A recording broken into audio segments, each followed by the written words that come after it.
আসসালামু আলাইকুম everyone, welcome back to my channel. আজকে আপনাদের মাঝে আরেকটি রেসিপি নিয়ে চলে আসলাম। আজকে তৈরি করে দেখাবো খুব সহজ রেসিপিতে আম কাসুন্দি। এই কাসুন্দিটা কিন্তু আমরা বিভিন্ন ধরনের পেয়ারা ভর্তা বা আমড়ার ভর্তা বিভিন্ন রেসিপিতে কিন্তু আমরা এটা ব্যবহার করে থাকি। আজকে আপনাদেরকে আমি খুব সহজ রেসিপিটাতে তৈরি করে দেখাবো। চলে যাব মূল রেসিপিতে।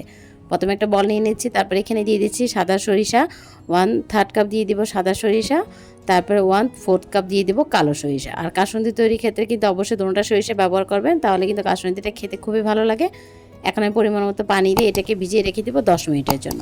আর ভিজিয়ে রেখে দিলে কিন্তু কাসুন্দিটা ব্লেন্ডার করতে খুব সুবিধা হয়, আর পাটাও বেটে নিতেও কিন্তু খুব সুবিধা হয়। ফিরে এসেছি 10 মিনিট পরে। এখন ভালো করে আমি সরিষাটাকে ভালো করে ধুয়ে নিয়েছি পানি পাল্টিয়ে 3 থেকে 4 বার। এখন চলে যাবে এটা ব্লেন্ডার করার জন্য। আমি একটা ব্লেন্ডারে জার নিয়ে নিচ্ছি, তারপরে এখানে দিয়ে দিচ্ছি আগে থেকে ধুয়ে রাখা সরিষাগুলো দিয়ে দিব। তারপরে এখানে আমি আদা কুচি দিয়ে দিচ্ছি 2 টেবিল চামচ। তারপরে এখানে আমি 2টা আম কুচি করে নিয়েছি, এখন আম কুচিটা দিয়ে দেব। তারপরে এখানে দিয়ে দিচ্ছি 3 থেকে 4টা কাঁচামরিচ। তারপরে 1 টেবিল চামচ দিয়ে দিচ্ছি লবণ। তারপরে এখানে আমি পানি দিয়ে দিব 1/3 কাপ। তারপরে এটাকে আমি একটু ব্লেন্ডার করে নিয়েছি 2 থেকে 3 মিনিট। ভালো করে স্মুথভাবে পেস্ট করে নিব। এই যে ব্লেন্ডার করা হয়ে গিয়েছে, চাইলে কিন্তু এটা আপনার পাটাও বেটে নিতে পারবেন। এই যে মিহি করে পেস্ট করে নিয়েছে, এটাকে রেখে দিব এক পাশে। চলে যাব কাসুন্দিটা বানানোর জন্য। চুলায় একটা আমি প্যান বসিয়ে দিচ্ছি, তারপরে এখানে দিয়ে দিচ্ছি 2 কাপের মতো পানি। চুলাটা এখন আমি জ্বালিয়ে দিয়েছি।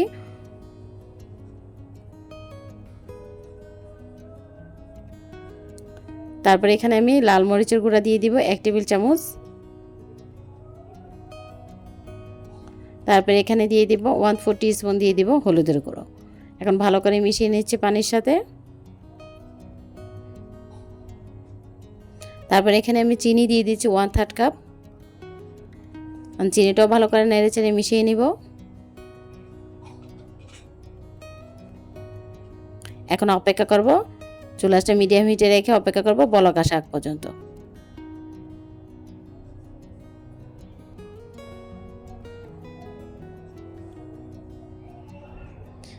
বলক চলে এসেছে। এখন আমি এখানে দিয়ে দিচ্ছি আগে থেকে পেস্ট করে রাখা সরিষাটা দিয়ে দিব, এবং সরিষার পেস্টটা দিয়ে দিব।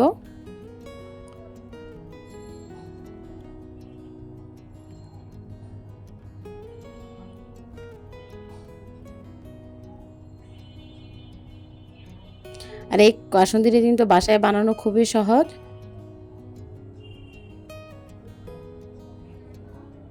এখন ভালো করে মিশিয়ে নিব, নেড়ে চেড়ে ভালো করে মিশিয়ে নিচ্ছি।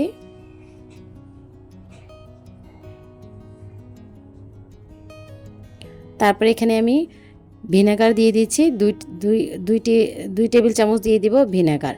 ভিনেগারটা অবশ্যই দেওয়ার চেষ্টা করবেন। ভিনেগারটা দিলে কিন্তু অনেক দিন যাবত কাসুন্দিটা সংরক্ষণ করা যায়, এবং এই ভিনেগারটা কিন্তু প্রিজারভেটিভ হিসেবে কাজ করবে। তারপরে এটাকে আমি চুলা আঁচটা মিডিয়াম হিটে রেখে এটাকে অনবরত নেড়ে চেড়ে জাল করে নিব 3 থেকে 4 মিনিট।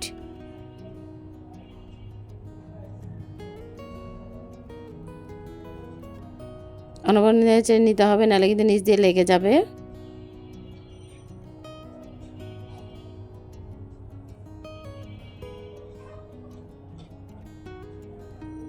আমার কাসুন্দিটা কিন্তু প্রায় ঘন হয়ে গিয়েছে।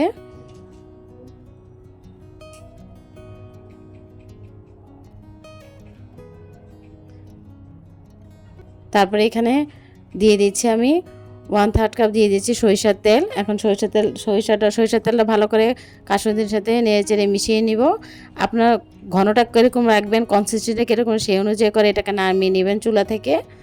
আমি এরকম ঘন রেখেছি, চাইলে কিন্তু আপনারা একটু পাতলাও রাখতে পারেন। এখন চুলা আঁচটা বন্ধ করে দিব। আমার কাসুন্দি কিন্তু তৈরি হয়ে গিয়েছে।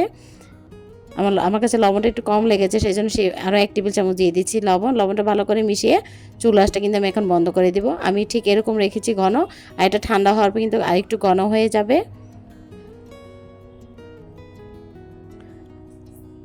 আর আপনারা কিন্তু খুব সহজে বাসায় কাসুন্দিটা তৈরি করে নিতে পারেন, আর দোকান থেকে কিনে আনতে হবে না। আর এটা খেতেও কিন্তু অসম্ভব রকমের মজা। এই যে ঠান্ডা হয়ে গিয়েছে, দেখেন কতটুকু ঘন হয়ে গিয়েছে এটা। এখন একটা কাচের বয়ামে আমি ঢেলে নিচ্ছি।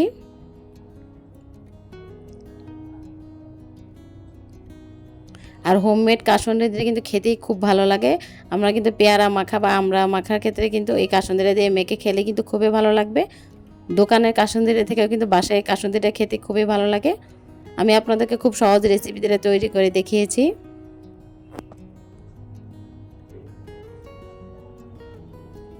আমার এই রেসিপিটা দেখে কিন্তু আপনারা বাসায় খুব সহজে বাসায় কাসুন্দিটা তৈরি করে নিতে পারবেন।